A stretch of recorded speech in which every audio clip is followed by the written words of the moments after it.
Good morning, Runescape. It is quite literally the morning. It is 7 a.m. I have just woke up.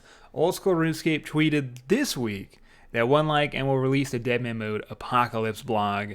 And I thought that was dropping Thursday, but no, it has dropped Friday. And just something cool to see is 2,000 likes on this Old School Runescape tweet. I wasn't going to really do a comparison here, but let's just kind of see where the hype is, right? We got Forestry of 400 likes and a trailer, brother. This is the one we're going to cover in a bit. We got the in-studio thing, 57 likes. Feedback. Forestry, another animated trailer. By the way, just the animated trailers in general, beautiful. None of them have even close to the amount of likes. Now, Old School Runescape was asking for likes in a meme way. They're getting more smart with their advertising, but still, I think we all know what people want, and it's Deadman mode. So, they drop the blog, and I've already read it, therefore I can cover it, and I could short it up, and I could summarize it, but guess what? There's still a lot to cover. And for some reason, due to the cookies, I always got to refresh this page, but there we go, June 30th, the Deadman Apocalypse. Why is it called the Apocalypse?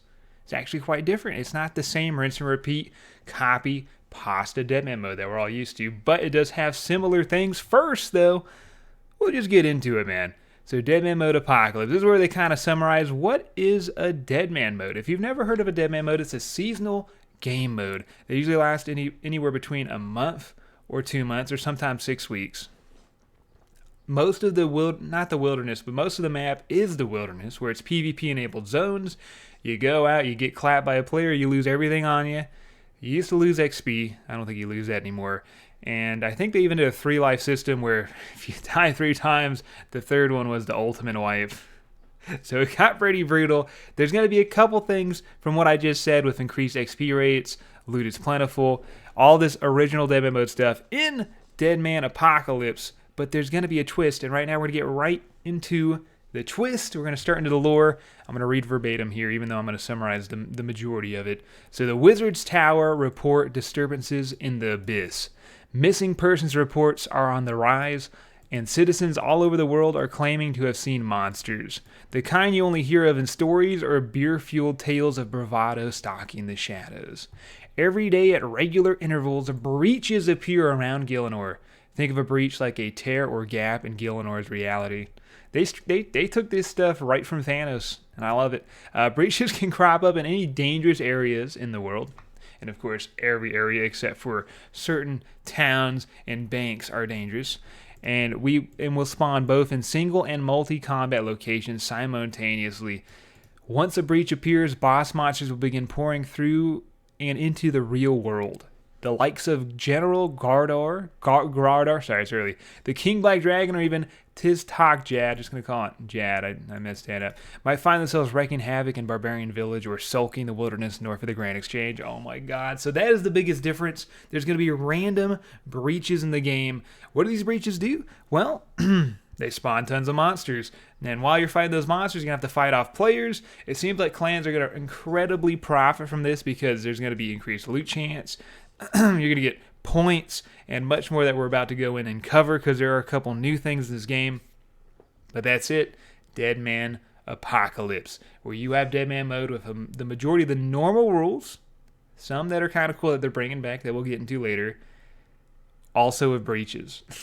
The gaps of Gielinor get torn. What was this, Fortnite? This is sick, dude. We never do interlopes with the metaverse or the Marvel universe and stuff. And it's badass, dude. So in a slightly less dramatic world, a few times per day, you'll be notified about breaches due to appear in the world. Head over there, fight bosses for a chance of powerful loot, fight players to knock off the competition, or knock them down a peg, and you'll be dealing more damage than others at the breaches, dude. Or ensure that you do, and you'll get a prize. At the final breach, and there is a final. So breaches will appear all over the place and monsters will wash over Gielinor. Fog will slowly creep in and force players to the final area. Fight bosses and each other in the final area until you're the last person left. So they're bringing back the fog. There's going to be a lot of breaches and there's going to be a finale. But no cash prize like normally. There's going to be cash. That's all the way at the bottom though. And here shows a bunch of people in overtly max gear. doing a breach, and it seems like you got a bunch of KBDs, you even got the Rex here. I think Jad is going to be hilarious, especially when new players who don't read the blog log in and have to just randomly stumble upon Jad and just get one clapped. So that's a big change. Let me know, by the way, everything that I say in this blog. What are you guys feeling? What are you guys thinking? I know Deadman mode's a hot topic. Everyone wants to play it. Are you liking it so far? And I'll give my thoughts at the end too, as I already have a lot of thoughts on this subject. But so they've chosen a new style to go around, moving away from the more competitive 1v1 esports final. I think they're moving away from that because of the DDoSing. They realize that some of the top tier players in this game are in clans, and they're just not very nice people. They're very evil. So, yeah. Instead, we're trying to focus on these unforgettable random encounters with more participants than ever, wrestling for control over resources or breaches, and giving an apocalyptic playground. That isn't to say the 1v1 finals are gone forever, but this is the direction we've chosen this time around. So once they fix DDoSes, maybe they'll bring them back. It's pretty much what they're saying. So what do you get for doing a breach? So in between breaches and all the way up to the final, you'll be progressing by earning XP. Oh, sorry. This is just kind of like a broader view. I read that wrong. Chasing loot and eliminating other players. And unlocking sigils. Yes, they're bringing back sigils. Sigils. Not sigils or sigils. Sigils or sigils. I don't know. And that is similar to the other Deadman mode Reborn. And let's dive into that. So what are they bringing back this Deadman mode that they had in other Deadman modes? Combat bracketed worlds, XP multipliers, starter packs, and quest unlocks. Pretty much everything you want. So your combat bracketed worlds, you had a world where it was like 1 to, I think it was 70 or 1 to 50, 1 to 50 or 1 to 70. That's where I hung out. That's where I made my videos. I was scared. Then you had like then you had like 70 to 100, and then you had 100 to like 126. Those are rough. It's been a while. Okay, not exactly true, but if you were in that combat bracket, you would have to play on those worlds. Now, there was a bit of a workaround to where if you got above the combat and you didn't log out, then you could actually terrorize people in that world for up to 6 hours until you're force logged. I don't know if they're going to fix that or if that's a mechanic. I like that mechanic. I think it's hilarious. You get one chance to really get in and go as hard as you want. But they're also going to bring back the XP multipliers, which are going to go rampant and more and higher in the higher level worlds. And they actually break that down beautifully down below. Starter packs, which are going to actually be better on the higher up worlds as well, and have a couple other new things. And quest unlocks. Like last time we were able to unlock whole quest parchments. This time we're going to be able to unlock, I believe they said regions of content. But we'll get all into that. That is some of the cool stuff they're going to be having here. We honestly don't need to read all this, so we'll just go right on down to the level multipliers. So from level 3 to 50, you're going to get a 10x combat. You're going to get 10x skilling, and you're going to get a starter pack containing a fire staff, runes for a fire staff, a willow short bow, bronze arrows, and mist skimmy. So 3 to 50 will be the first one. And there's going to be 5 bracketed worlds this time instead of 4, which I thought there were 3, but like I said, it happened a while ago. The next one's going to be 51 to level 70. You still get 10x both, and you get runes for fire blast, maple bow, myth arrows, adamant scimitar. What you'd probably need for 51 to 70 combat. A little bit better here, you get 15x combat XP multiplier, 10x still for skilling. Okay, fair enough. And you get runes for fire blast, maple bow, myth arrows, adamant scimitar. Sure. All right, 91 to 110, still 15x. Fire wave, runes, U short bow, adamant rune skimmy. Okay, you get a rune skimmy if you got wiped. Sure. And then for the max combat, it's going to be 15x combat, so it doesn't go much. 10x skilling, I think, for all of them. And you get a U short bow, adamant arrows, and rune scimitar. So it doesn't progress that much. I feel like in the last world, there should really be some benefits because you already know where the clans are going to be headed, and you already know the gear they're going to be wearing. And I may actually try to make myself into the end tier world for my strategy. I'm not going to give away my full strat, as I'll do a series on this. But yeah, last time I stayed around this bracket, 51 to 70, I think it's time we make a change here. Also, they've done away with the free life system. So there used to be a 3 life system where your third death was really punishing. I think it wiped your safety storage box where you get to put 6 items that you can't lose in there. But guess what they're bringing back? Sigils. Yes, sigils. They don't go into the sigils. Now, of course, not going to be the only blog on this concept where they're going to go much deeper. And one of the things they're going to cover deeper in the next blog will probably be sigils. But it seems like we do know a couple things about them. Just a little bit. There's going to be some of the newer sigils coming to the game. A lot of them are going to be reused. But some of the stuff like the unfreezing sigil. There's a sigil where if you were frozen, you can click it. Boom, you can move. Out of here. That is out of here. That was way too strong. That was insane. That was disgusting. That was almost unheartening just to see that happen and go, it's going to happen to me. Like, so that's gone. So I just hated that sigil. But right now, they're going to be doing something a little new. So you're no longer limited to 2 combat sigils. Instead, you'll be able to mix and match. Scaling or utility any way you'd like, whether it's 3 combat or 1 of each type or 2-1 split. So you get way more freedom. Way more freedom with whatever they're going to be coming out. Because it locked you into 2 combat, 1 utility back in the day. They didn't want you to have 3 combat. Right now, it's just whatever you want, whatever you got. Go ham. Now, like I said, they're not going to be really giving us much info on these sigils, but they do say that there's no more unfreezing yourself in a man, and rebalance a bunch of sigils that saw little use in Deadman Reborn to give players more freedom to play the way they want, feeling far behind the meta. So they'll let us know more later on. Now we're talking about if you had a favorite utility sigil in Deadman Reborn, there's every chance we made it a utility item instead. So now we have utility items. This is one of the things where I feel like they're going to give us a lot of bonuses for playing this game mode, a lot of XP, a lot of loot, because it's so punishing when you die. It's so locked down in a lot of areas by better, fiercer clan/people. So they're going to give us utility items. What do you guys think about utility items? They seem like they could be pretty damn strong. So all they do is they give us a tier. So Utility of Vengeance, Tier 2, Cast Vengeance, spell without any requirements, 30-second cooldown, similar level 94. So it's probably a bit of a weaker Vengeance. Kind of cool. The Utility of Undead summons a random Thrall without any requirements. Okay. Utility of Fairy gives a player a Fairy Mushroom, which allows players to teleport to any fairy ring in the Spirit Tree.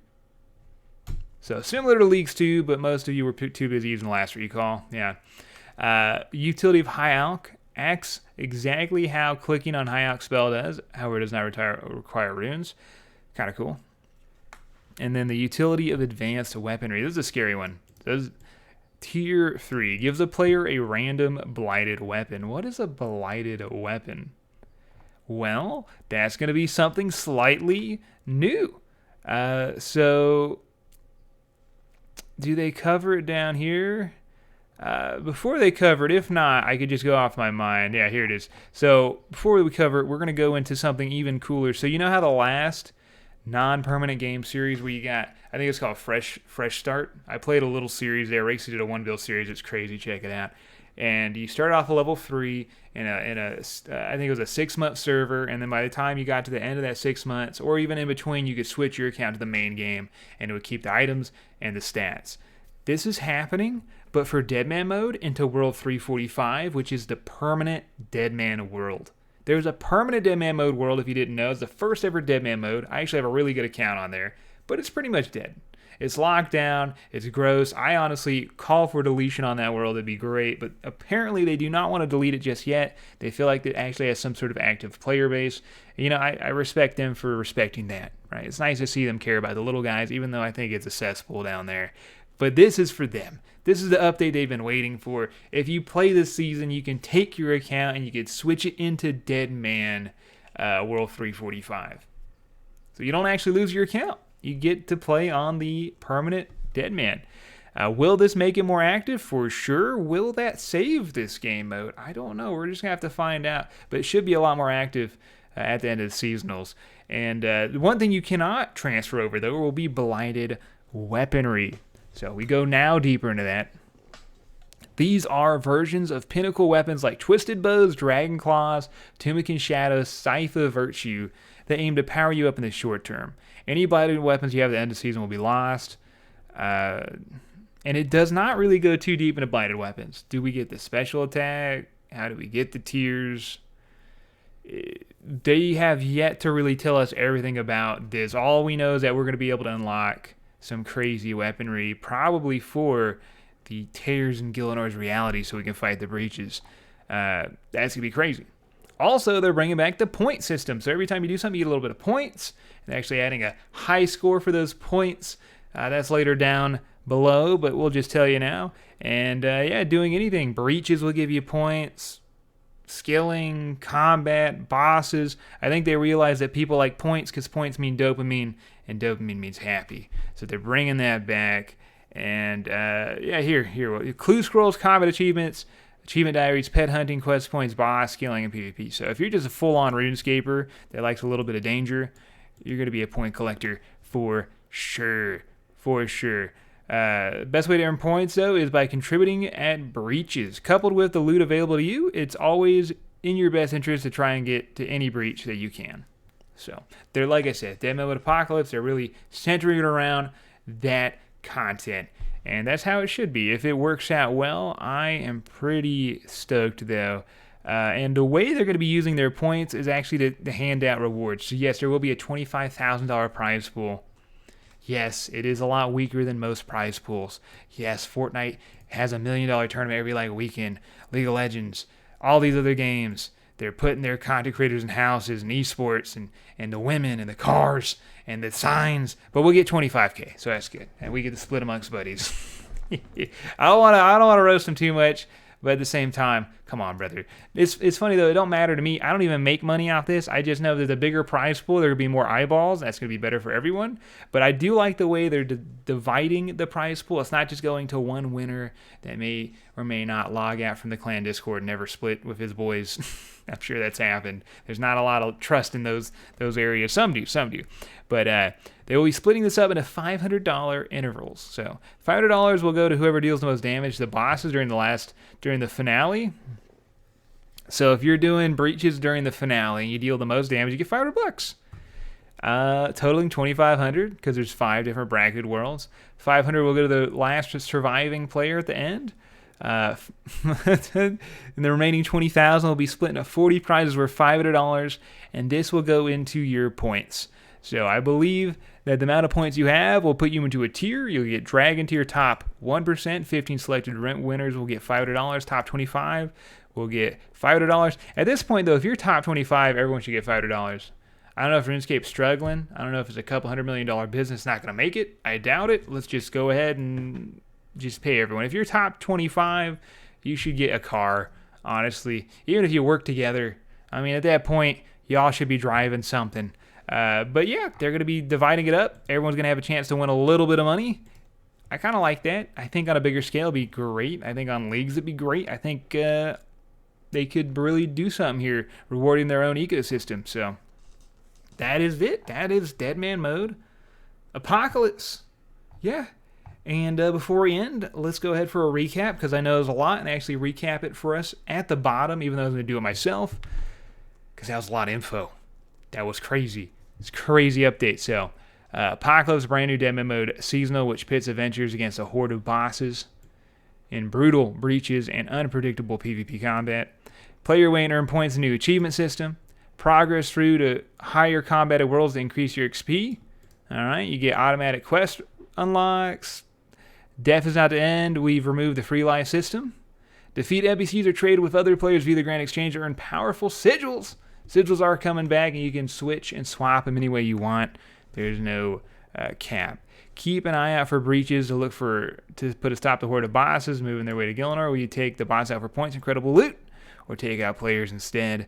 Wrestle with mortality and fight to become the last player standing at the end of the world as a deadly fog streams and a monster stream of endless forces take your cheeks. Win real life cash prizes. I hope some of y'all win something, man. I know I ain't winning. I'm going to try. Maybe give me a $500.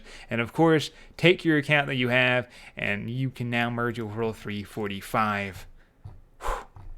Not to mention the utility items. Don't forget about the utility items, dude. The XP levels for each world bracket. And, yeah, what do you guys think about the Deadman mode Apocalypse? I personally love the new spin on an old game mode. Everyone wants Deadman mode.